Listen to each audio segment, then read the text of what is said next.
Welcome to the Banega Swasth India podcast. Our focus this season is One Health, One Planet, One Future. Our aim is health for all and leaving no one behind because only a Swasth Bharat can be a Sampann Bharat. I'm Ambika Singh Kama, and today we will be talking to Pradnya Pethankar, SDG Manager at UN World Food Programme.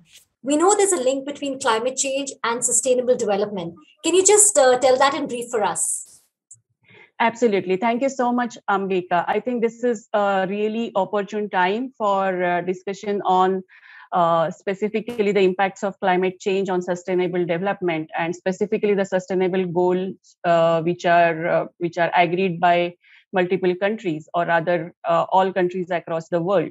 However, I like to really bring your attention to SDG 2, which actually aims at achieving a hunger-free world, and it covers all aspects of food and nutrition security. And as you know that climate change is already affecting all the four dimensions of food security, which are physical availability of food, its economic and physical accessibility, its use, which is consumption, and the stability of all these three dimensions over a period of time. And as you know that its implications, they extend across all determinants of malnutrition. Moreover, the world hunger is on the rise, as indicated by recent global statistics. As you know, the climate crisis, conflicts, and pandemic are the major drivers. But as you know that specifically the progress on the SDG 2 has been extremely slow. There is interconnectedness between various SDGs. And specifically, if we talk about SDG 2, I'll say that it is determinant on a lots of factors like the education, the health and well-being, or even the gender issues, the foods wastage and losses, and most importantly, I would say climate change. So I would say that climate change actually impacts SDG 2 much to a greater extent, and that's why the achievement of SDG 2 is quite contingent to the climate change and its impacts. So you did speak about hunger, right? I mean, India doesn't fare, we know it fares really poor, actually, when we talk about the hunger status. And India is among the countries which is likely to bear the worst of, the warming effect. How is food production affected by climate change? Right. So if we talk about the food production, the first and foremost, it is like, whenever we talk about the food production, it is the most important part is the agriculture sector. So when we talk about the agriculture sector, it is actually determined by many factors. As there is a climate change, we talk about the temperature rise, the global warming. The global warming actually affects the precipitation, the rainfall patterns, the changes in the rainfall patterns, the moisture, humidity, and all. They all have impact on the production, on the agriculture. There are actually the patterns which are changing. So there are floods in the areas where there were no floods. There are more intense floods. These actions are becoming more, the extreme events are becoming more frequent and more intense. Heat waves are actually really becoming again recurrent. All these factors, they definitely have impact on overall agriculture production when we look at the long-term scenario. So definitely have that kind of impact on agriculture production. Okay, so we have a lot of questions coming in from our viewers. First question I would like to take is Parvinder Singh. He's asking, food systems are impacted by and in turn impact climate change. How do we address this twin challenge? Yeah, I think that's a great question, because as we know that while we talked about the production, the production getting affected by the climate change. However, it's quite an interesting phenomena that food systems actually give rise to the greenhouse gas and other elements contributing to about 20 to 30% of global GHG emission. And of this, 50% is actually contributed by agriculture. So agriculture sectors are the first to be affected by climate change, and resulting economic and social consequences, they are particularly visible among the poorest households, the majority of which actually depends on the agriculture activities. And as you know that a huge number of population is depend. Specifically, if we talk about India, a large proportion of population is dependent on agriculture. Okay. So at the same time, the agriculture sector themselves contribute to climate change and thus are a part of solution by reducing greenhouse gas emission. And for that, I can just say that 2-3 points are extremely important, which is producers to be at the heart of the solution. So the solutions must be producer-centric, and their access and training and guidance and investments, they must be facilitated. And most importantly, actually looking at the crops and the crops modification or alternative cropping, alternative livelihoods, reducing the pressure on agriculture are some of the important strategies which need to be taken into consideration. Okay, so that I hope, Parvinder, that answers your question. Angela is asking, Angela S. Nath wants to know, how big a challenge is food wastage for climate change and hunger? What can we do at an individual level? That's a fantastic question, and I would say an issue which is really very close to my heart. So when we are actually really talking about the food wastage and hunger, I mean, you know that this is actually an opportunity to really highlight that paradox of hunger and food wastage, which is coexisting. And the problem indeed is very huge. And the question is how we actually can really make this around 1.3 billion ton of food lost through losses and wastages to the about 1.6 billion people across the globe who really need it. And so how we can really achieve the equitable distribution, leaving no one behind, is the real question.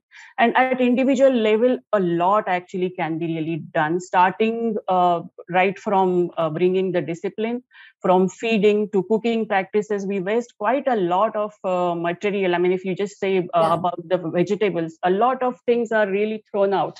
Household level storage practices where a lot of food actually gets spoiled and we have to throw it out. So sensitivity on food supply chains, reducing transportation costs, GHG emissions, to choice of crops, etc. So quite a lot actually can begin at the individual level. And specifically, I would say that if you really become a change agent by disciplining yourself and your households, that's the good beginning, I would say.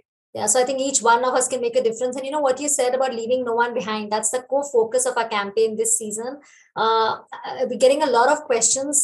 Animesh Prakash is asking how climate action can be made more participatory. It is nothing but imperative that climate mitigation efforts are led by people's movement if we are serious about avoiding a climate catastrophe. So I think it's more of a completely agree. Yeah, I completely agree with that statement that community participation and local actions are more imperative than option, and like never before, really. And that is true for both mitigation and adaptation to climate change. So, I mean, at the community level, what actually is important is reporting the changes and challenges the communities are facing. And again, I would stress this point that it is extremely important to really, invest in the local voices, really listen to the local voices, the most vulnerable communities, bring them to the center of decision making and planning process, promote locally owned innovative solutions. There are lots of people who are actually doing quite a lot of good work. And so there is no time now to really invest on educating and all. I mean, there are lots of good solutions traditionally available. And so it's extremely important to bring the stakeholders together and now really make a change by converting it into the people's movement, as Animesh has said, and calibrate the traditional approaches that are climate responsive and encourage the local action. So that way you actually involve the entire community. The policy dialogue actually has to really be participatory, where you hear the voices from the community. So I think key here the points which you've said, and of course making it a people's movement, like what we say. The next question, Anu Botra wants to know, I would like to know, how does global warming impact crops when it comes to nutritional value of food and staples? Absolutely. I think that is one important aspect, because when we are talking about this huge rates of malnutrition, and specifically when we talk about the Asia Pacific region, we really carry the highest burden of than any other region, specifically when it comes to malnutrition. And if the climate change is really, I would say, stealing out the nutrients from the food that we usually eat, then how do we really, achieve the SDG 2? So, for example, one of the reports by IPCC, it actually talks about the carbon emissions. So, if the wheat grown is at around 546 ppm CO2, it has about 6 to 13% less protein, and about 3 or 4 to 7% less zinc, and even iron, which we know that the anemia is like really very high percentages in India and even in the Asia Pacific region. So if those kinds of things are really happening, then naturally we have to think about how we are going to really sustain the nutrition in our diets going over a period of time. And one of the important aspects is really to look at the climate resilient nutritious crops. There is a lot of talk about millets, which is actually ongoing, and that is, you have the nutritious and climate resilient crop which is there. So that is where the millet is also being said as kind of crop for future.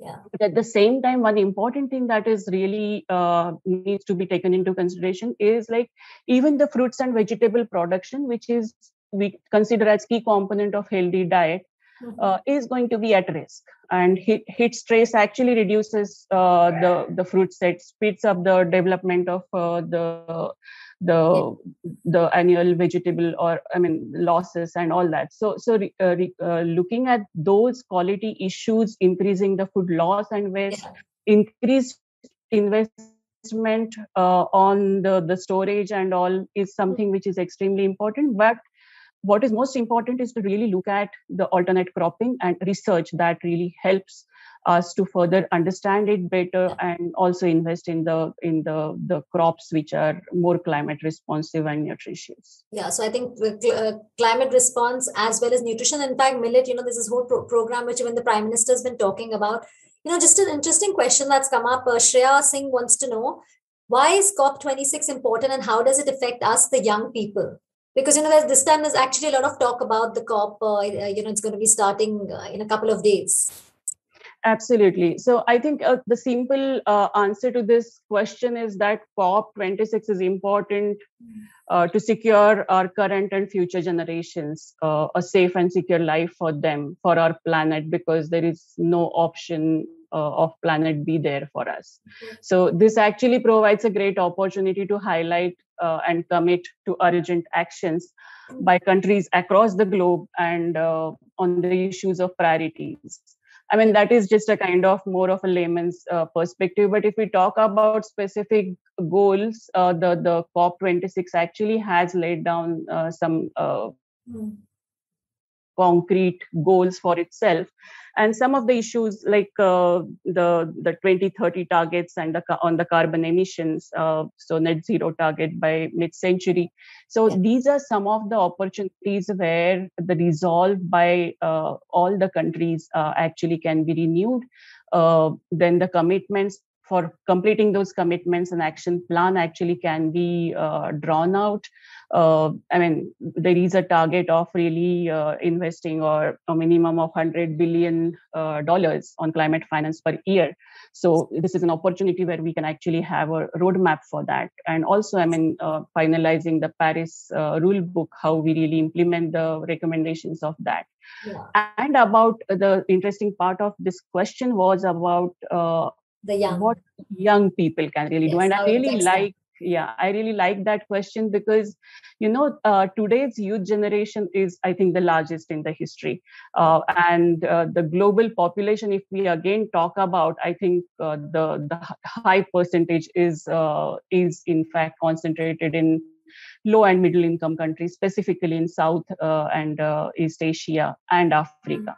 So, in fact, today's youth generation is on the front line, and it will really cope with the effects of the climate change. Themselves as well as for their children during their lifetimes itself, and that is where it is extremely important for youth to really get engaged, participate, raise voice, and get the things done. So youth as change agents and the natural innovators. So they have a huge role to really play to be more creative, imaginative, flexible, enterprising, and really contribute and show the way in a way, or lead the way.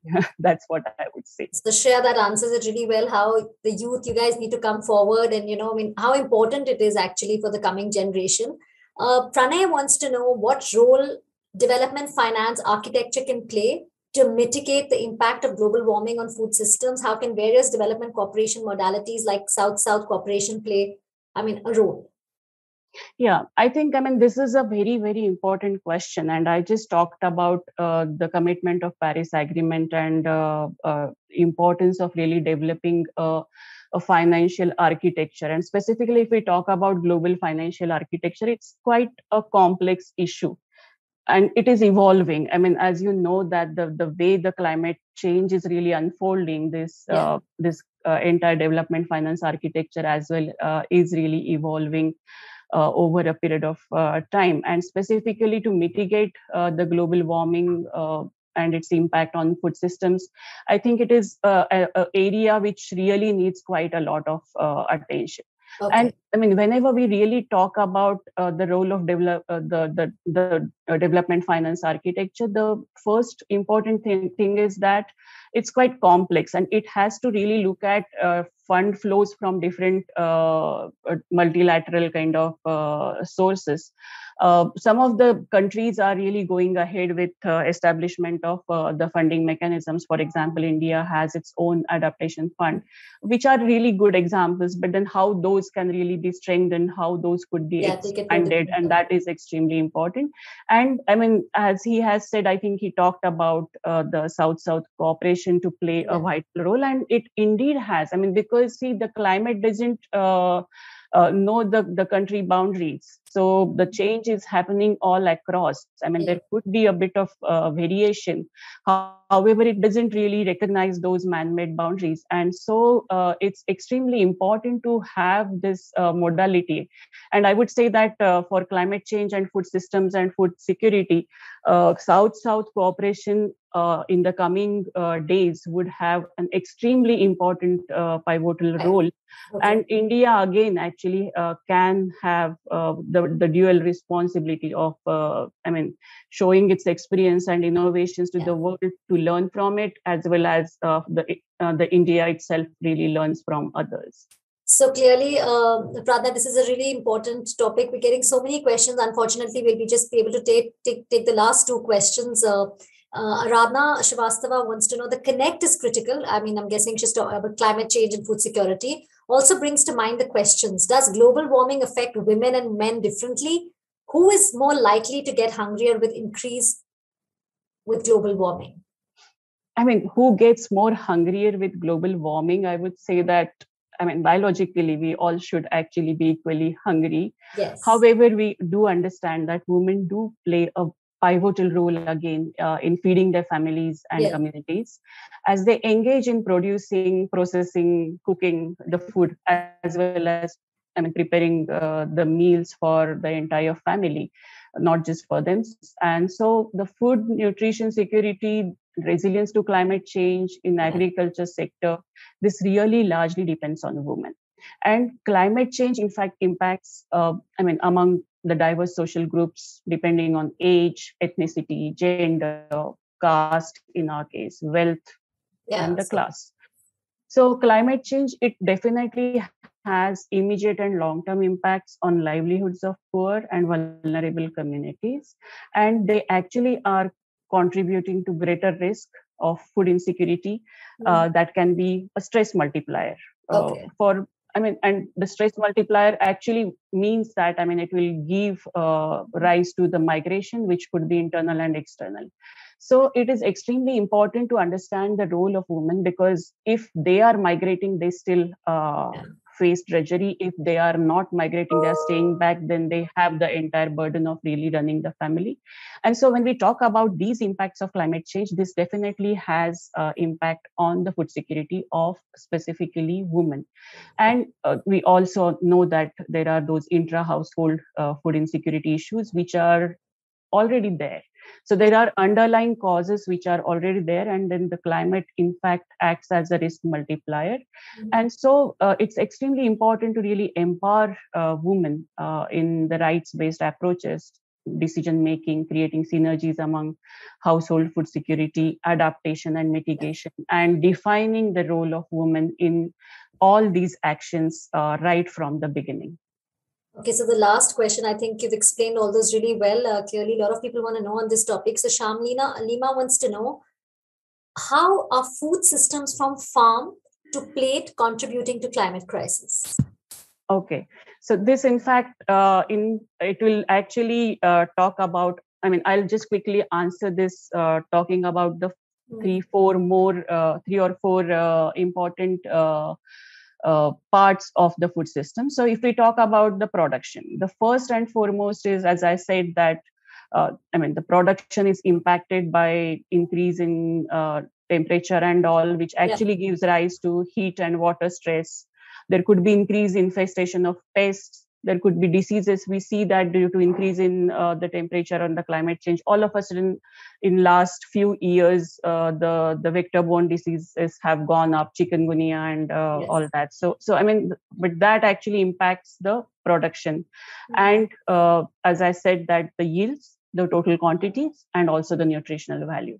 If we talk about the second part of the food system, which is storage, then again, because there could be a variation in the humidity, that actually would impact the pathogen, mycotoxins. Cold storage needs are increased. As I said, that the temperature variation and all that would really, and that actually can really give rise to the food wastage.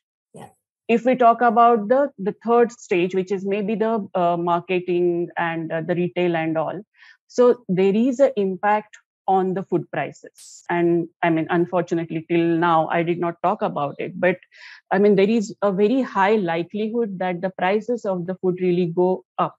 If the prices of the food go up, naturally the availability and accessibility, economic accessibility of the poor will be reduced, and that again has a huge impact on the food and nutrition security.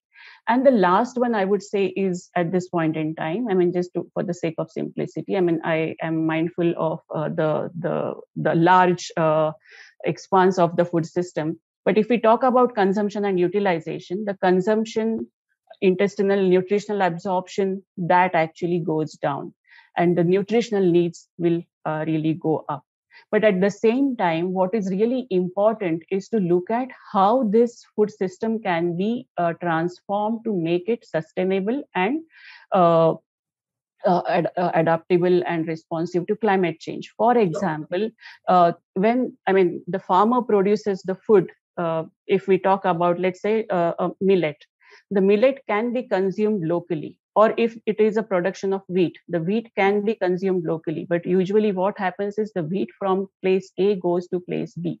And then during that time, it actually utilizes the storages, it utilizes the entire, the transportation, and then and that all contributes to the greenhouse gas emissions. So it's very important to look at in the entire value chain or entire food system, what are those critical elements where we can really optimize and reduce the impact on the environment, as well as also see. And that's where also, there was a question on the local localization. So that localization, decentralization, all those things actually will need to be looked at, I would say, de novo.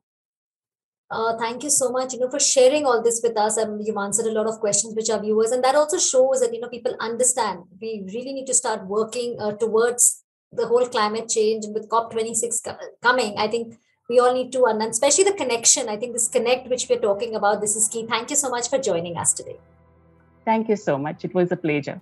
That's it on the Banega Swasth India podcast this week. If you have comments, queries, or suggestions on the topic we discussed today, or issues you would like us to cover in future, write to us on bsipodcast@ndtv.com.